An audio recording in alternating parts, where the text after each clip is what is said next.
Welcome to the Enneagram and Movie Videos. I'm TJ Daw here with Mario Sikora, and we're here to talk about the final girl trope in horror movies. How you doing, Mario? I'm doing great. I'm looking forward to talking about something I don't know anything about. So, so why don't you explain why we're talking about this and what you mean by the final girl trope? Happy to. Yeah, I too am not a horror movie buff, but many people are. And something that I have noticed in the last handful of years is that many of the people, at least on my social media feed, who are really into horror movies are women. And that fits in with the trope of the final girl. So this was a trope that was coined. The term was coined by a woman named Carol J. Clover in her book, Men, Women, and Chainsaws, Gender in the Modern Horror Film.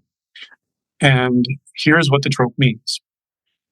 In a horror movie, there's usually a killer of some kind, might be supernatural, might not be supernatural, who goes after a handful of victims, picks them off one at a time, and usually the final survivor is female. And maybe she dies at the very end. Usually she survives and then reappears in the sequel. Maybe she gets killed in the sequel, or maybe she survives that too, comes back again and again. And sometimes she'll turn it around and come back for the killer and get him. This is a trope, and some famous examples of this. Jamie Lee Curtis's character in Halloween, definitely one of the most famous ones. And she came back in part 2, and then she came back in the sequel H2O 20 years later. There's also Ripley in Alien, and Sigourney Weaver's character. You see this again in Texas Chainsaw Massacre. Most of the Nightmare on Elm Street movies, every installment of Friday the 13th. Scream is a movie which is kind of a postmodern horror movie from the 90s, where it's very deliberate about its use of horror movie tropes. So that has 2 final girls. Neve Campbell is one of them, and Courtney Cox is the other, and both of them show up in succeeding sequels. You see this again in Resident Evil, in Suspiria, and then in some movies that aren't technically horror movies, like The Terminator, or Gravity, or The Menu, or Barbarians. This is a well-known trope, and in some movies they'll turn it upside down, they'll make it a final boy. Some movies they'll have the final girl get killed right at the end, like I said. But this is a very common trope in horror movies.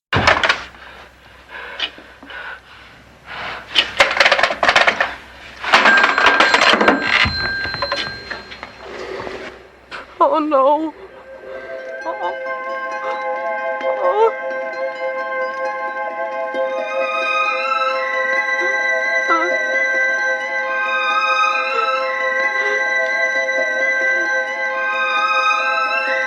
Please stop. Please.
I found the car. He's here. Where? He's 3 blocks down. You go around the back of the houses. I'll watch the front.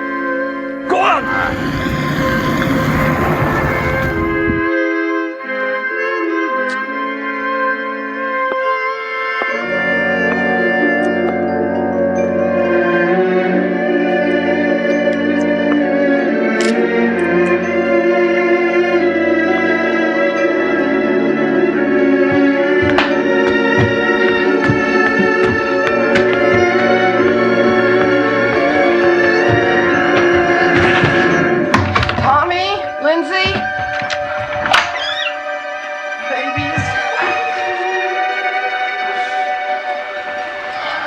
We're gonna take a little walk. What is the boogeyman? I'm scared. There's nothing to be scared of. Are you sure? How? Killed him. You can't kill the boogeyman. Get in there, come on, Tommy. Now lock the door. So tie this to the Enneagram for us, because this is an Enneagram podcast or video series what we're doing. So tie it to the Enneagram. Yeah, a big theory that I have about horror movies in general is that horror movies address preserving needs. So the preserving instinctual bias at its very basic level is about survival. It's about physical survival. It's about staying alive. And horror movies are about trying to stay alive when someone or something is actively trying to kill you.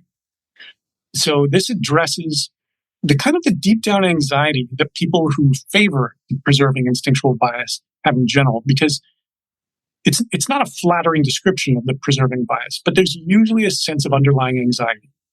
There isn't going to be enough of what I need. So if I'm fixated on resources, like how much money I have in the bank or how much food I have in the cupboard, there's this kind of low-level constant fear of like, what if there's a financial crash? Or what if I lose my job? Or if where my preserving instinctual biases focuses on is health, like what if I go through a health crisis? That kind of thing, as well as this sense of danger, of just like this sense that the world is a dangerous place. You could get in a car accident. You could find yourself in the crosshairs of a maniac who wants to kill you. Yeah. And as you're saying this, and again, I'm not a horror movie fan. We've discussed this, and, some of them are fine. I really enjoyed Scream, for example, the original one. Certainly Aliens is a great movie, although I tend to think of that more as action sci-fi than horror, but clearly it's also horror. And I see where you're going with them being associated with the preserving bias. Okay. And the thing I'll add to what you said about the preserving bias is the reason I don't call it self-preservation, I call it preserving, is because this need to preserve extends beyond the self. Okay. It is not just preserving me, but it's also preserving the people that I care about, particularly the offspring. And from the movies that I'm familiar with, that also tends to come up. It's often not just the last woman trying to save herself, although that is part of it, but there's also this, very often this theme of trying to save others as well, right? Ripley, for example, with Newt in Aliens, is a great example of that. But or with the cat in the first Alien movie. Right. Bones, right. So that cat. Yeah. So tell me, how does that fit in for you? I mean, is that consistent with, some of these other movies as far as you're aware? Horror movies generally are about groups of friends. Yeah. Like, again, many, many examples of that, but it's usually a group of friends, usually attractive young people. Yeah. So it's like, but how are we all going to survive? Right. So again, it's like, yeah, it's not like in these movies, somebody's like, well, I don't care if the maniac kills you. All I care about is if they leave me alone. Right. Like, that's not something you ever hear in a horror movie. It's like, we're all going to die. How do we stay awake? How do we stay alive? What do we do? Right. How do we band together? How do we protect ourselves? How do we fight this maniac? Yeah. It's interesting because, as you say that, again, I'm sure that not all the characters in these movies, in my experience, are preservers themselves, right? So it could be you've got a navigator in a preserving situation, or a transmitter even in a preserving situation.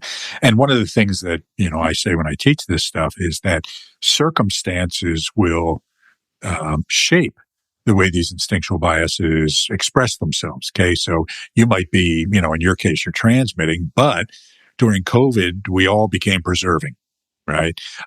If there's a guy with a chainsaw chasing us, we're going to become very preserving, right? I'm not going to try and understand this person, and figure out what the group politics here, and, I'll do those other sort of navigating stuff. And you're not going to try to impress them with, ideas you have and that sort of thing. You're going to run like hell, right? And, try to get away from them. So, it does sort of put this, it's an example of how circumstances will shape how the instinctual biases express themselves, and that we're not fixed, we're not robots, but when we need to preserve, we'll preserve, whether we're preservers or not. And something I've heard you say is that our instinctual bias, one of the ways to determine it is, where does our mind go when it doesn't have to go anywhere else? Yeah.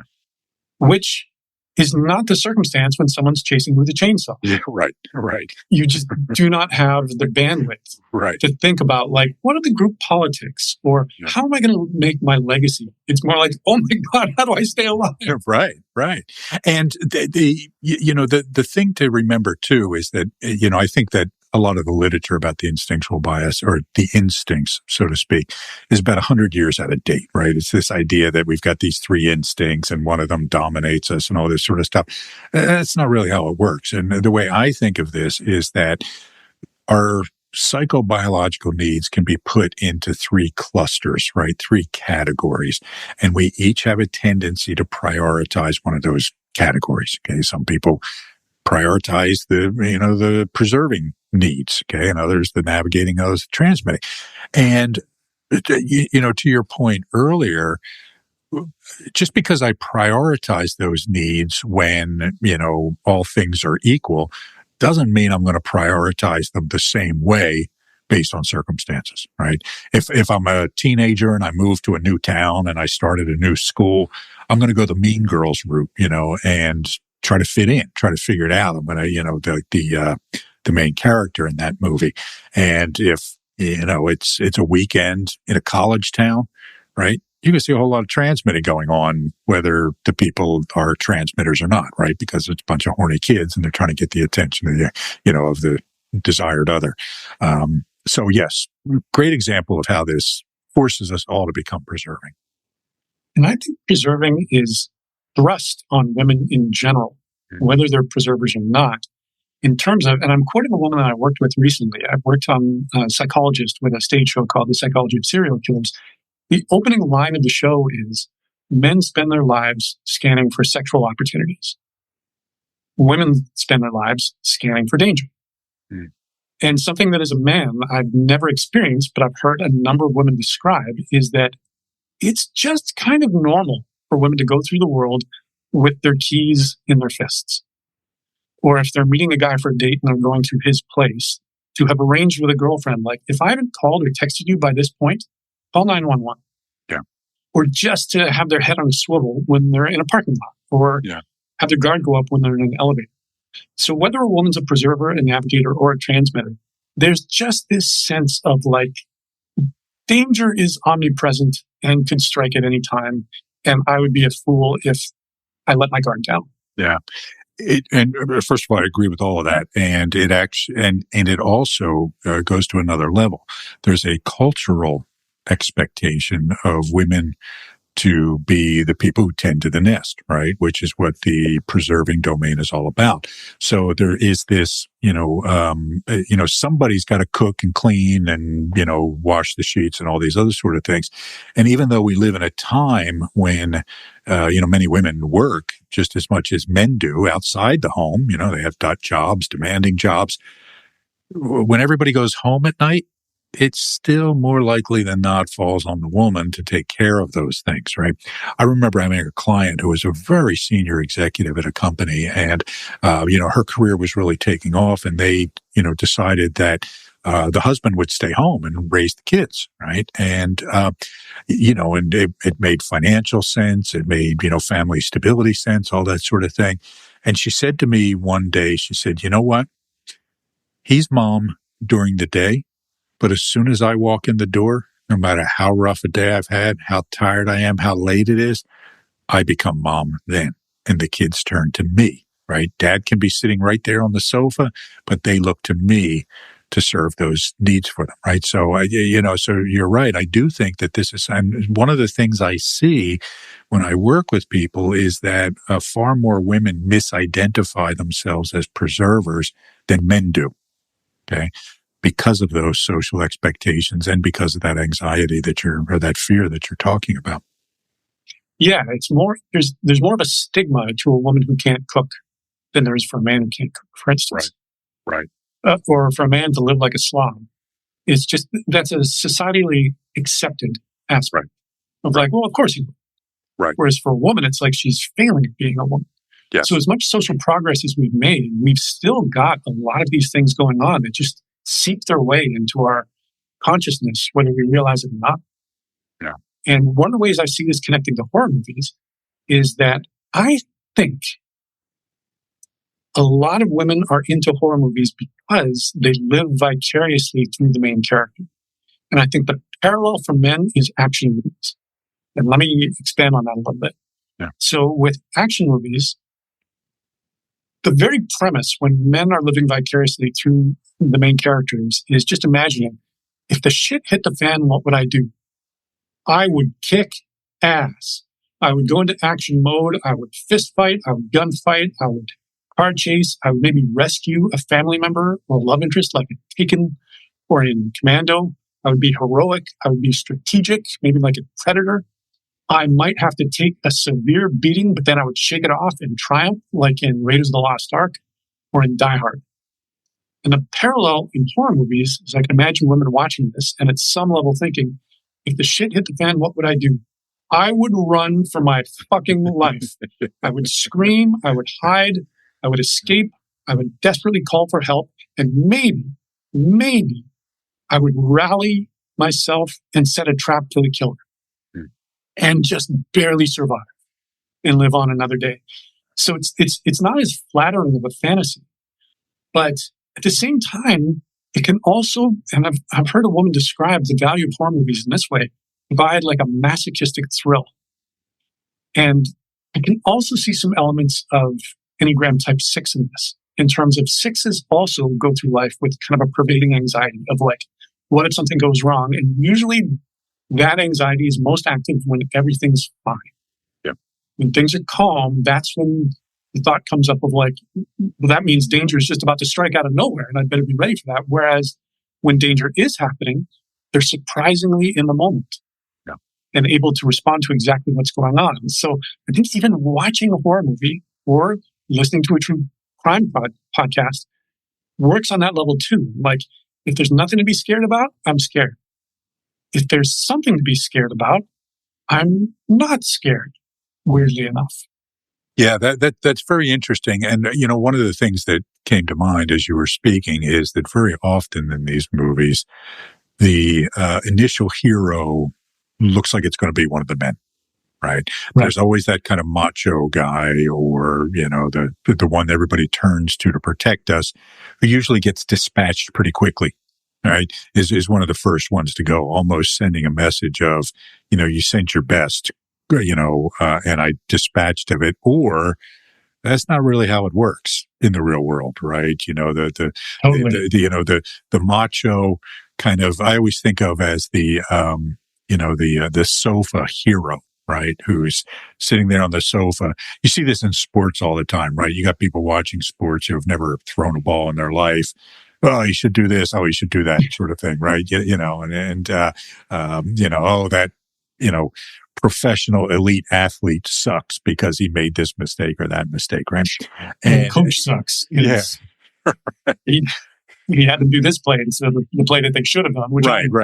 Right. And whereas, the message of these things is, that's not really how it works, right? If there's a serial killer out there or some kind of psycho, he's better at this than you are, right? So playing his game of being tough and, scary and violent probably isn't going to work for you. Another trope of horror movies is the derisive law enforcement officer. Yeah. So the screaming, terrorized victims try to get the sheriff to take them seriously, and he doesn't.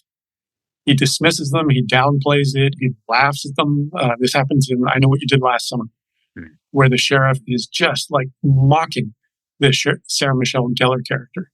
And then, of course, what happens to him? He blunders right into the killer's clutches and then dies like that. And this is a cop. This is somebody who's armed, somebody whose whole job is to deal with danger. So that's part of it too. It's like, exactly as you said, the macho approach, not good in this situation. As well as that kind of anxious belief that the people in authority aren't that great at what they're doing. Right. The people whose job is to protect you, well, in some cases, they can't. Right. And if they can't, then what can you do? Scream, run, and survive. Yeah. I'll share another correlation that I see. So with the pattern of expression around the instinctual bias is for preservers, the transmitting domain is what we call the zone of indifference, right? And so the preservers tend to have this kind of dismissive attitude toward things related to transmitting. Okay. It's almost as if, I just don't have the time and energy to put myself out there, to draw attention to myself. And often when I'm working with clients, I try to get the preservers to assert themselves more, right? To draw more attention to themselves professionally so people know what they're capable of. And they always resist it. And they almost always say, I don't want to be that person who's drawing attention to themselves, puffing their feathers, but doesn't have any real substance to them. And that seems to be, in the movies, that's the person that gets dispatched first, right? That, the one, strutting their feathers, thinking they're, all this and, really finding out that they're kind of empty and not contributing much. So yeah, that's the final girl. All right, and good. One contrasting example I'll just bring up quickly is the Evil Dead movies, in which it's the main character's man, played by Bruce Campbell. And Bruce Campbell is funny and self-deprecating, and Evil Dead 2 is as much a comedy as it's a horror movie, if not more. Right. It's an absolutely wonderful movie, but Ash, the character that he plays, is presented as such an everyman. He's just a schnook who works at a Kmart, for instance. It's called S-Mart. And when things go down, before long, he is the ripped muscle, torn shirt hero who is chopped off his own hand when it gets possessed, and then fashions a chainsaw onto his stump that he can activate with a pull cord, and then has a shotgun on a holster on his back so he can pull that out. And he becomes the action hero. Right. Basically. And then at the end of Evil Dead 2, he gets sucked into a time vortex and gets brought back to medieval times, and then kicks ass there too. Right. And of course, it's very comedic, and he doesn't take himself seriously. And yet there's still that element of like, I am kicking ass and I am awesome. Yeah. I just can't think of a woman who's the equivalent of that, even Sigourney Weaver, right, who's a tough 8 in the Alien movies. Right. There's no probably kind in real of life like, too. Yeah, exactly. And there's no sense of like, I am the shit. Right. It's more like, I'm going to do what I need to do. And this is the last place I want to be. And if I get out of this alive with the people I care about, then that's all the victory I want. Yeah. So one more thing comes to mind, then we'll wrap up. But